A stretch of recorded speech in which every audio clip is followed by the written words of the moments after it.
Welcome to the show.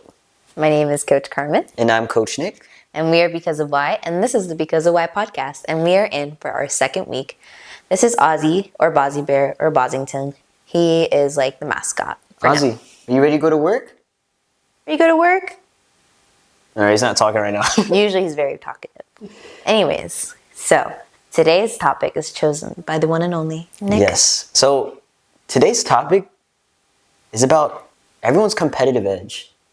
It's something that makes everyone completely unique and different, and something that can cause someone to succeed greater in life and someone to fall down the staircase of whatever they climbed. It's known as attitude. Oh, I thought the topic was competitive edge. Yeah, it is your competitive edge. Well, I know. I believe that, like, what do you feel? Like, why do you think that attitude is someone's competitive edge? Let's say in sports. I mean, I think it can be anything in life. I feel like, and this is funny because connotation I feel like is so important.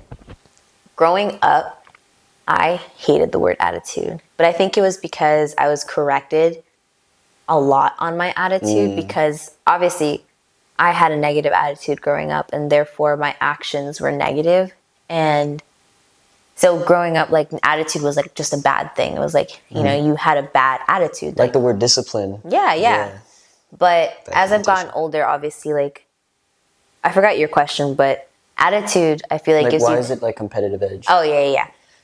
No, I think it gives you a competitive edge because it's basically your mindset. It's like, what way are you going to take the world? Are you going to take the world, you know, if it throws rocks at you, or are you just going to be mad and keep trying to throw rocks back?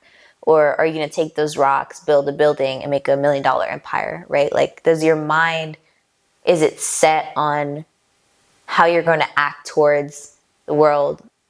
Like, is it 99% bad or 99% good? Is it 99% problems or 99% opportunities?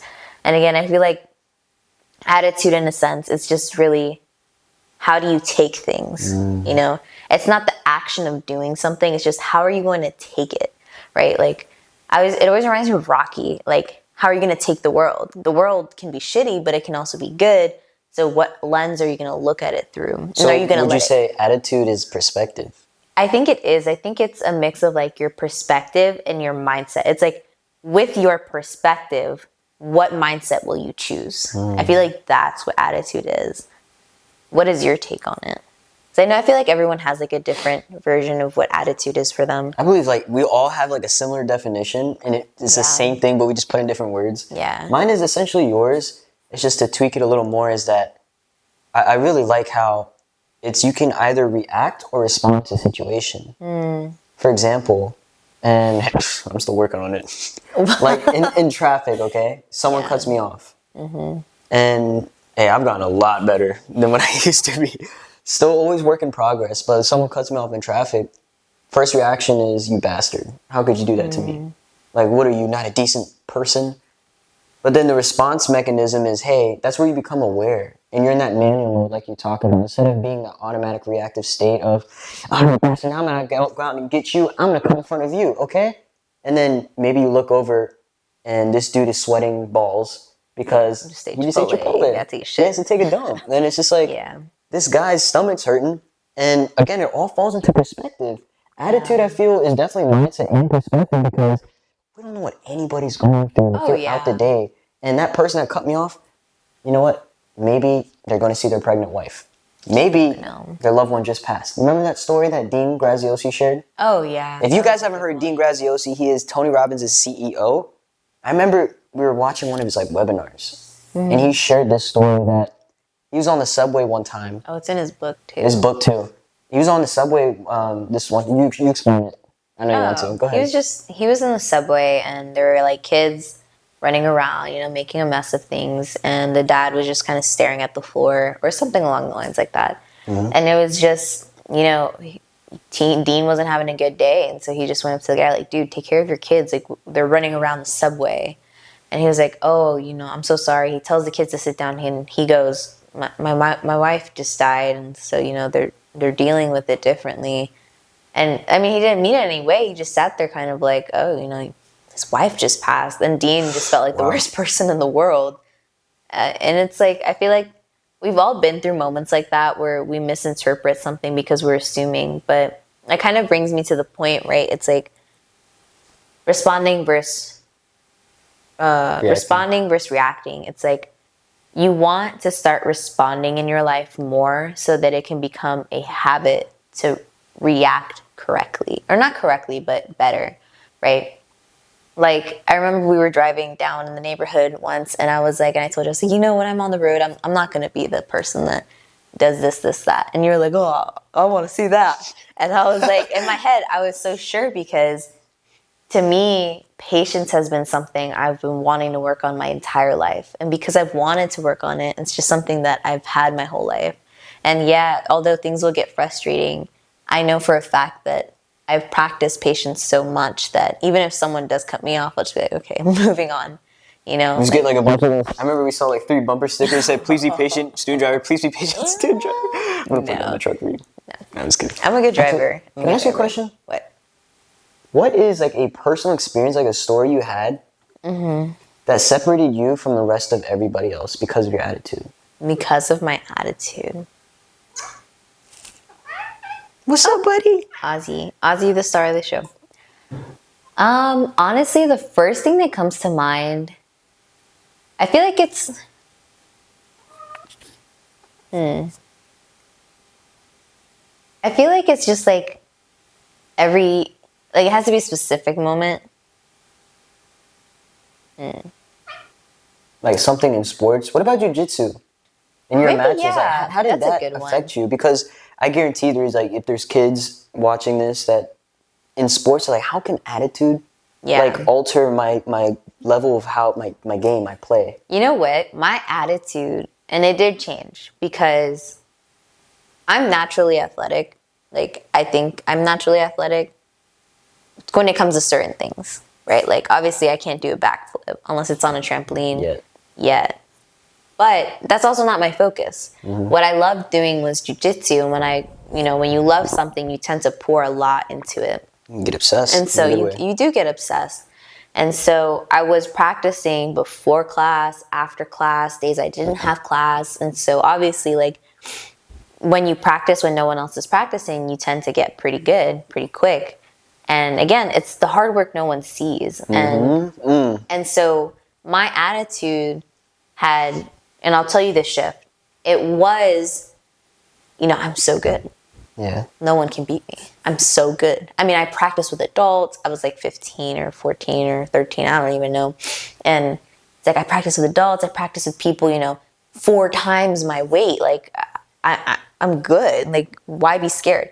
And my mom sat me down one day. She's like, you need to humble yourself. And I was offended. I was like, what are you talking about? Like, what?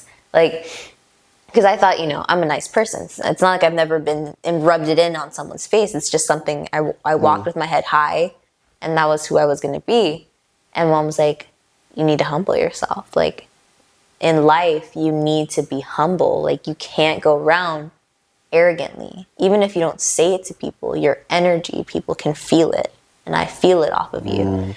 And it took me a while before I realized, like, wow, like I was being arrogant in my attitude of, it wasn't confidence walking in. And that's when my shift changed. My attitude was go in humbly but confidently. But before it was, no one's going to beat me. And it was because I was competing and I wasn't losing. And then one day, it was like out of nowhere, I lost. And then I was just like, what happened? And I didn't like let myself get broken down by it, but I did get to a point like want to start making up excuses. And that's when I noticed, I was like, I'm not in the right mindset. I'm going in, I'm starting to do things just to win. I'm not doing it because I love it anymore. And so I'm like, that's when my arrogance was getting to me. I wasn't enjoying my sport. I was just trying to get the next win. And when I realized that, that's when I really shifted. I was like, okay, I need to start going back into the sport with confidence that I can learn new things and that I can do certain things. I know that I can, what is it I know? What is it I don't know? What is it can I learn? Like, if I just went back as a student mentality again, just humbly confident, no matter what, then I wasn't going to go in arrogantly trying to win. It was no longer, I just want to win. I love the sport. I love what I'm doing. And so I feel like that goes in, that was my favorite mentality that I think I still take on today. And it's just be humbly confident. You know, I think a lot of people struggle with confidence, and it's because what does be humble mean though? If you can explain that to people. It's like, it's genuine. Being genuine. Like, we're all good at stuff. Like, we're all good at things, but it's not something you publicly rub in people's face or, for example, I know that I'm really good at creating social media posts. But if I went to you and I was just like, what are you doing? It's like, or like being overly critical because I mentally am comparing my own things. That's arrogance. I'm looking at the world as if I'm above it all. Like, no, you're not on top of the world. You're just one good speck on it. Be your good speck, be excellent, but don't try and seem like the whole world, like you're better than the whole world. That was something my dad said. He said, and this isn't like word for word, but I like add my own twist to it, but he said something like this. It doesn't matter what level you're at in whatever you do, there's always someone better than you. Oh, yeah. Oh, my gosh. That always humbled me. And when I skateboarded, when I played basketball, even in business and coaching, it doesn't matter. There's always someone better than you. Yeah. It's very interesting. And I will say, and like I'm back to the spec thing. For example, 30 people could watch this, and 15 of them could be like, she wants me to think of myself like a speck? Oh, and then 15 could be like, wow, that's so humbling, I am a speck. I'm a great fucking speck. Attitude. And it's like, take it how you want it. But in reality, it's like, I just got off a call with someone, and she said something that I haven't heard in a long time, but I love it. And it's like, you don't have to go and fix the whole world. Just do your part as best you can, and you're making a difference. And it's just a compound effect. If you just do enough of the great things that you're doing, focus on you, you're making the impact. But to your point where you were saying about like there's always someone better than you, that was also the thing that got me through sports. It was realizing that if I just shut my mouth and paid attention to like how great the people around me were creating me, because I was pretty surrounded by good people at that time in the sport. I was only that good because they taught me what they already knew. So do you believe that your attitude is largely based off of everything that surrounds you? The people, the social media, the movies you watch? Do you believe that influences how you respond and react to things? So I think that anything can influence you, but at the end of the day, it's your choice, right? Obviously, it would be so hard if all day, every day, you were surrounded by negative people and then you choose to be positive. Yes, it would be hard because immediately your brain's like, well, this person said this or this, that. But I think that at the end of the day, it's your own choice. Whether you are willing to, again, repetitively put yourself in manual mode and change your attitude, change your choice enough to where you've created your own habits. Like obviously things will influence you, especially if mentally you're not aware that you have a choice in your way of being. I actually thought of a quote I made this morning, and that you reminded me of it. It was, I said, we're all born to win, but conditioned to fail. And I say that because we're born for greatness. We're all put on this earth to achieve something so great and amazing, but oftentimes we're conditioned around the wrong people, the wrong crowd, the wrong music, the wrong social media, and it's not an excuse, like you said. There's a choice in what kind of music you want to listen to, what friends or family you want to surround yourself with, because we choose that every single day. Yeah. But it was just interesting to me that we are conditioned to fail, and it's our choice if we want to continue to fail in a negative way or fail forward in a positive way. And again, like, how do you feel like failing? Like, how do you like, what do you think about how important your attitude is when it comes to failing? Oh, it's everything. again, your attitude is based off of what are you going to do with the situation at hand? How are you going to react? How are you going to respond? Whatever. How are you choosing to take that situation? And if your attitude towards life is like everyone's against me and something bad happens, you're just adding that to your negative bucket, right? But if your attitude towards life is, it's kind of like a mantra. Like, what is your mantra for life? Like, what is your life about? Like I always like to think, like when I visualize myself, I remember a long time, and it switches. It always switches. Like I used to look at myself because I felt like I was just engulfed in negativity. I was like, okay, I'm going to be this positive boho, like yogi, hippie. And Nick can attest to this. Like I literally switched my entire wardrobe. All I would wear was black. And wearing black is not bad. I'm literally wearing all black right now. But I was at a time where I needed a switch. Like I mentally just needed a manual hard switch. I wore all beige. I wore all shades of beige. I only wore clothes that align with my vision. And the reason why is because I needed to like engulf myself in that, right? And that's just my way of doing it. I think there's different ways for people to do it. But it wasn't until I felt like that had created the new me of, this is the way I'm going to be. I'm going to be this positive, like working towards myself, working to help others type of person. And the vision that I had envisioned had come alive. So do you believe that vision like recreated like a new attitude, a new mentality, a new mindset for you? Yeah, I think that I'm a very physical person. Like you have something to say too? What do you think? You still like high from catnip, dude. You're just looking at his butthole like 2 minutes ago. I forgot your question. What was your question?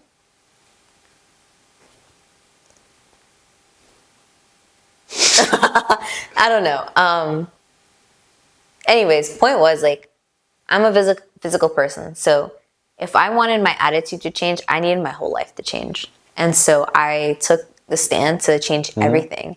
How I looked, how I acted, everything. And that was in the time when we were starting a network. And I wanted to be this new me because like meeting new people, I wanted them to remember me as the me that I wanted to be, somebody that had energy, somebody that was bright, and someone that could change lives. And although I believed that about myself, I needed to just find every piece of my life and throw away the old stuff and put the things I wanted in it. And I was so sure, like I would thrift everything. Like I didn't care what was on the table. Like if it had to do with our new life, that was what we were gonna take. And I still do it. Go all in or go all out? Yeah, and I still do it. And I still do it. I mean, like our whole like house, like we're slowly building it to still be that clean aesthetic because to me that just it gives me space to just see it into reality. You're gonna be proud of. Yeah, and I love it. And I absolutely love it. And again, growing up when I had that bad attitude and I had that, like look at life, like everything happens to me, not happens for me or happens so that I can do something better about it. Like if I had a choice, I don't know. Sorry, what are you about to say? If I had a choice growing up, I think my room would be like pitch black and like I don't know, Nirvana like posters. Nirvana. I mean, I love still Nirvana, but it would just be like a very not bright room that probably would not make me happy. But luckily, I had really good influence, like from my mom and just friends that kept my bubble still bubbly. And I still had the white walls with the gray tones and like girly stuff because I still needed that balance, at least mentally in my head. So let's say like someone is struggling with keeping like a positive mental attitude throughout the day. Like let's say they spill coffee on their pants and they're late to their work, their career, their business, and then they get stuck in traffic. Maybe someone rear ends them and then they have to pick up their kid early because they got sick. Like how do you change the momentum in a positive direction, or how do you adapt to that with a positive attitude? One, you have to be willing. Like if you want to change, like if you are seriously tired of just being this negative person in your friend group, if you're tired of just like constantly feeling just negative. Like there's no other word for it. It's just like down, negative, drained, all of Negative these Nancy. things, like anything. It's going to take work. And you just have to find the willingness in you to start. And I say willingness because I truly believe that manual mode is how you overcome bad habits. You have to manually become aware and accept the fact that you've acted a certain way and be able to like when you first start, you're still gonna be driving and be like, oh, like I'm about to curse, like I'm about to like curse out this dude. Just talk to yourself, be like, okay, you know what? I don't need to do that today. Like literally talk to yourself, or So self-talk. it's self-talk. It's manually switching yourself from like this negative state, being aware of it, accepting it, and moving on. Just be like, okay, it fucking happened, moving on. I still have a whole day. It doesn't have to affect me. Like, don't be afraid to just, whether it's in your head or out loud when no one's there, or even when someone's there, Nick talks to himself all the time and everyone's like over. And that's okay. But it's like, you have to be willing. Yeah. You have to be willing. Totally. I believe another way, like aside from manual mode, is gratitude. I've learned to love so many parts of life, like the gifts of life, where like I was even reading in the Bible yesterday, like I told you how like at this specific chapter, it gave like all like the questions that humans would ask God, like, why would you do this? Yeah. Like, why are you punishing me? I did nothing wrong right now. But what if he's not punishing you at all? He's just giving you challenges so you can build virtues of patience, of strength, of a better attitude. And that just, it stuck to me so much of how you can, like throughout the day, you're having a bad day, you can instantly flip it and choose to flip it. Oh, yeah. Because you have a choice in it. You have a choice if you want to relish in the negativity and the bullshit of the day, or you can choose to be grateful. And that reminds me. Certain things. That literally reminds me of like having an attitude in life that everything happens for a reason. People either hate or love that statement. But I promise you, if you embody that, like you start to understand that you may not know the purpose. It's like my favorite Bible quote. It's John 13:7, I think. And it's You were on the mirror. And I don't remember word for word, but it's basically Jesus says to, I think it was the apostles or the disciples, and he tells them something like, you may not know what I'm doing now, but later you will understand. Yep. Something like that, right? And so the moral of the whole story is a little different, but that quote specifically always reminds me, like, a lot of us we need to understand why something happens, and if we don't know, we can't stick with it. But what if we just tried believing that somewhere in the world it might just be good for us? Assume the best. Assume the best, and then all of a sudden your conspiracies in your head won't bother you as much. Like whether you've been through trauma or you've been through, some crazy catastrophic events in your life. If you take that and then, I don't know, share it with the world or heal yourself and then heal your family, like you can turn something so horrible into something so powerful. And that reminds me of like Families Forward. They have this thing called Lex Leaders, and it's lived experience leaders, where they take families and people from these horrible situations or just bad situations, and they give them a leadership position to help other people in their communities. Why? Because you've lived through an experience that now you can help other people either avoid, get through, understand, empathize. Like there's so much you can do with what's happened in your life. And honestly, it doesn't even have to be something bad. You could have been through something amazing and you still could help so many more people by you don't even have to tell them what happened to you, just sharing the knowledge, feeling empathetic, helping other people. And it's like, again, that attitude in life of things happen for a reason, whether we like it or not, but it's also our choice what we can do with it. And I read that yesterday when I was talking to you about God, and it was like that chapter said, are you sleeping? And the chapter, it said, we'll never, as humans, fully comprehend why God does what he does. Yeah. And now I'm like changing totally different subjects. Well, it's not like totally different subjects, but I'm talking about the fact that I was reading Zig Ziglar, and he said something which I agree with, which I used to think, if you think positive, is that going to change your life? And is that going to change everything instantly? It's going to make everything better? Not necessarily. But he was like, isn't it better though when you have a negative situation happen to you? Who's going to go much further? The person that takes it as a lesson and takes action to move forward, or the person who dwells in the shit and just sits in the shit, and then you don't smell the shit because you're in it for so long. Yeah, And I like it just that. made me think that I believe a lot of people, and how I used to think is that a positive mental attitude can get you so far. And it's true. Sometimes a positive mental attitude can be dangerous because I believe it can turn into hopium. Too much hope where you're not, it's not necessarily faith or belief, it's just you're hoping for things to do better.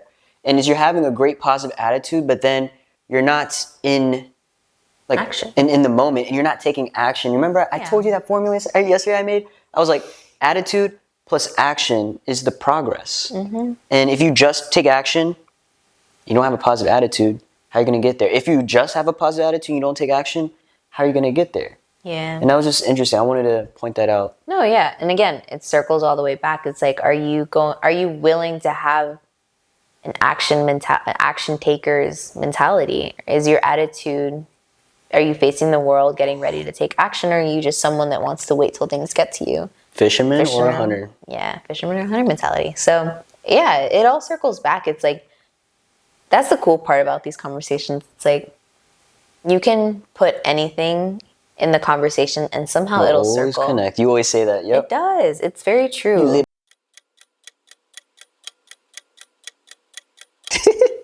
Alright, cut out. Okay, so that was the end. Thanks for tuning in, everyone. You want to say anything? I don't. Ozzy, do you have anything to say? Alright, he's taking a nap. Ozzy, do you have anything to say to the viewers? Buzz. Ozzy, ready to go to work? Ozzy, how old are you? Ozzy.